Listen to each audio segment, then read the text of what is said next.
Hi, welcome to my channel, which is about diving into the world of growing up with a narcissistic mother, which is a very unique experience because it's such a different kind of mothering than it's a very toxic kind of mothering, which is very different to what a normal mother is. And of course, this really affects you in a lot of ways. Because you're shaping and forming, growing up in that close relationship to her, which is so distorted. So it causes a lot of pain when you grow up, and it causes a lot of problems for people later on. And in this video, I want to talk to you about 5 ways that she shatters your self-worth when you grew up and today. And first of all, I want to say my name is Åse Wegerif, and I'm really happy to see you here. And I'm a registered counselor, and I've got a private practice where I work with people who have experienced this kind of abuse to help them. So I'm really delighted that you're here, and if this really resonates with you, then I hope you will consider subscribing to my channel to help me reach out more with this to people in this situation. And I'd be delighted if you would like or subscribe or comment as well. So one of the things that your narcissistic mother does is that she is selfish and she's demanding. She's only thinking about herself. She doesn't really notice other people's needs. Other people aren't really on her radar, and you're not either. So the problem with this is that it's very different from, you get used to this. You can't evaluate it as a child, you just get used to it, to have a selfish mother, and you think it's normal. Deep down inside, you're wounded every time she's selfish. You hurt every time that she's selfish. It isn't fair. You might rage, feel hurt and woundedness. It can do different things to a child, but there is always pain on the other side of someone being selfish. The thing is, the other children, they have normal mothers who are normal mothers. We are very concerned about our children, to give them the best that we can, to maybe do better for them if we can than what we had ourselves. So that's the empathy part that she doesn't have. So you don't have that. You don't get that experience. You get used to crumbs. You get used to her being demanding of you, to giving to her without concern for you. And it is hard to grow up on. It's just painful and difficult to have that experience. And also, like, you might see other, the children you're with, you might see other mothers and other parents and see how they get much more than you do, which you can't take for granted. And that is something which shapes the image that you have of yourself, your self-worth. Because you end up feeling, as a child, you can't really see things for how they really are. You are not able to see that your mother is selfish. Maybe you know it deep inside, but you can't really cognitively process this to put the pieces right until you're an adult, and even then it's hard. So you might just go around in your adult life having very low standards to how others treat you, always over-giving and under-receiving, and just never expecting anything good from other people. And even if other people try to give you something good, you might not even be able to take it because it doesn't, it's not the model that you have. You might feel bad about yourself and not worthy of it, and so on. So this relationship style and the injuries to your self-worth and the blindness that people often develop of this, that you're unaware of it. And if you're unaware of it, you will just go around in your life having a lot of painful experiences and a lot of pain and not understand how this is all linked together. That's why I'm doing this video. It's so important to put the pieces right now that you're an adult. So the second way that she shatters your self-worth over time is because these are all processes that happen over time. They happen as a child, they happen in your youth, and they happen as an adult. They happen when you're around her. She quite often will have secret agendas, hidden intentions, and be doing things to you emotionally, or she's not like a normal mother is so openly open, clear, supportive. They don't have hidden motives that are destructive to you, but she does because she's manipulative. She's trying to get power and control over you. This is emotional feed for her. But when she is, so she can manipulate you in all kind of ways. For instance, you've made some choices, and then talking to her, you end up completely having a different position on that. So she can make you change your mind. She can make you go against yourself, doubt yourself and your decisions and your reality. So she can affect the relationship you have to yourself through manipulation and her secretive strategies that she's using. Manipulation is something that we're not really aware of when it's happening. It's only we realize it afterwards and the effect it has on us.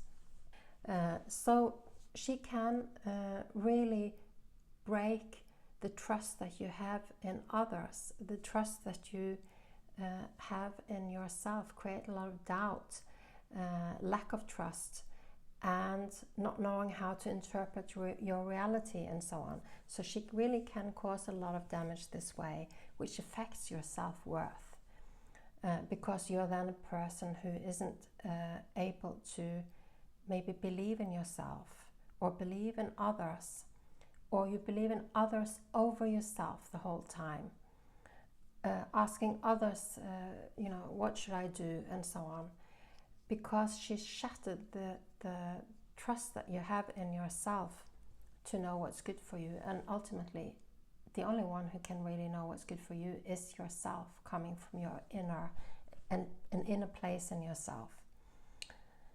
So she damages the relationship that you have to yourself. And as an adult, you really do have to work on re-establishing that relationship to yourself, which is a process can be done, and lots of people do it. I see it in my practice all the time. But I mean, it takes a lot, and other children don't have to struggle with this. They get their relationship and their trust in themselves and the world strengthened already, which causes us to have a good feeling about ourselves and other people. Lays the foundation for good self-worth. So let's move on to the next. The third way, out of 5 ways, I want to tell you that how she lowers your self-worth is that she is continuously invalidates your feelings, because it's only her feelings that matter. She's only on her own radar and nobody else's, also not her children. So your feelings don't matter. Your feelings are minimized.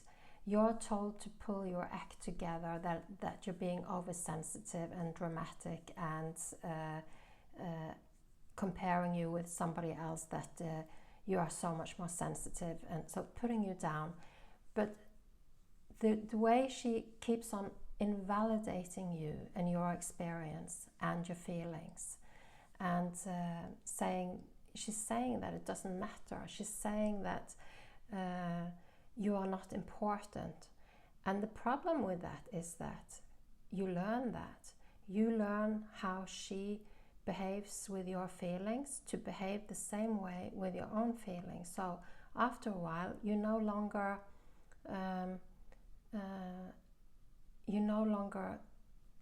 tell, because why would you tell how you feel when you're always invalidated? And after that, the next level is that you stop noticing and you start to neglect yourself, your emotional self. So in the end, you end up just before you even have almost a feeling, you end up invalidating it. I see a lot of people in therapy who continuously invalidate their own feelings, and they don't even know that they're doing it, and it's causing so much pain. So because our feelings are there as signals to us that are important, that are meant to be taken seriously by the parent. You can't always get your way with it, but you can be seen emotionally, and that is, you be supported in that you're a child, and it's hard when you have these feelings. Your feelings can be helped to explain and made sense of, but she doesn't do that, any of that, which would build a healthy self-worth and self-esteem. She invalidates it, and you end up being an adult then who invalidate your own feelings and needs, and in the end maybe you don't even know who you are, because you never really allow yourself to get to know yourself and your feelings anymore. And the feelings are what point us to where our heart is and who you truly are. So I hope that you can see the damage that she does, and if you're in these kind of problems, like that, you are able to get the link and to work this out, and you're understanding a bit more how this all is related, because it's not you, it's your mother. So the fourth way that she injures your self-worth is by conditional love, withholding of her affection, withholding of love for you. So she controls you by her love. So it's not an unconditional love, it's not loving you the way you are, it's only to be loved if you do, behave the way she wants, if you become how she likes you to be, if you wear what she wants, if you do things how she wants, and still it will never be good enough. But there's such a lack of that unconditional love. You never get that. So how are you going to love yourself unconditionally? How can you love yourself when you've been in a relationship with the closest person who didn't love you as you were? Because that's not love.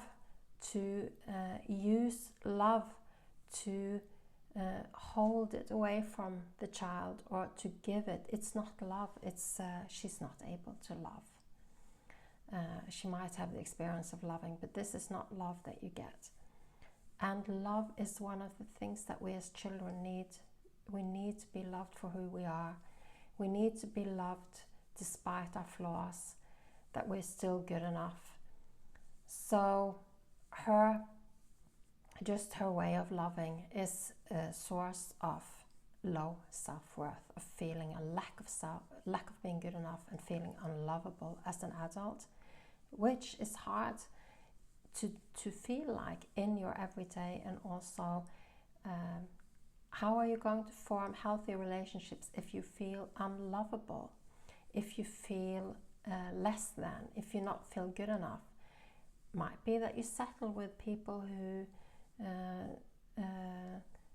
you wouldn't otherwise settle with, that you accept too much in relationships, that you don't expect to be loved unconditionally. Why would you? You haven't experienced it. So self-love is definitely in deficit, affecting your self-worth, and it's something you really need to look into how to improve when you're an adult who grew up with a narcissistic mother. Your mother has caused you so much pain, has been so hard when you grew up, and she still is. And you will never get an apology from her. She does not take ownership of anything. She does not in any way reach out to you and admit to having done anything to you. So there is no justice here. There's no fairness in this. There's only unfairness. And you're left to deal with everything on your own, and your feelings are not something that she's interested in. So they don't matter to her. So this is something that is just so hard to deal with, the consequences this has had for your life, how it was for you growing up, and also how it is for you as an adult to deal with her, and the consequences this has had in your life. And then there is no apology, no ownership for nothing, because contrast that with a normal mother. A normal mother wants to have a good dialogue and relationship with their child. A normal mother makes mistakes and then she makes up for it. And she also, the child can also make mistakes, and then they both talk about it or try to make amends again. And that's most what happens. We repair the relationship with our children by taking ownership for when we have done something wrong. So this is something that you don't get. So what does that mean in terms of your emotional well-being and how you can let go of all this pain and live your life and live a good life? It just makes it really, really difficult, because there's something around, unless you can let go and kind of forgive, not forgive as in make right anything that she's done to you, but there's something around getting a peace of mind in your own heart, which is just really, really difficult or impossible when there is so much unfairness, betrayal, trauma that she's caused you. So, and I don't have an answer to it, but I hope that these points have been helpful to you, so that you can see that there's nothing wrong with you. It's in fact very normal to be in a complete chaos of emotions and to suffer of the effects of the relationship, effects in the relationship to yourself and to others. But it's really, really good to place the puzzle pieces in the right place where they belong, so that you can see clearly and that you can empower yourself. So I really hope this has been helpful, and I would love it if you have found it helpful, if you would consider subscribing to my channel for more videos, comment, or even like the video. That would make my day. So all the best to you. Please take care of yourself, and I hope to see you again.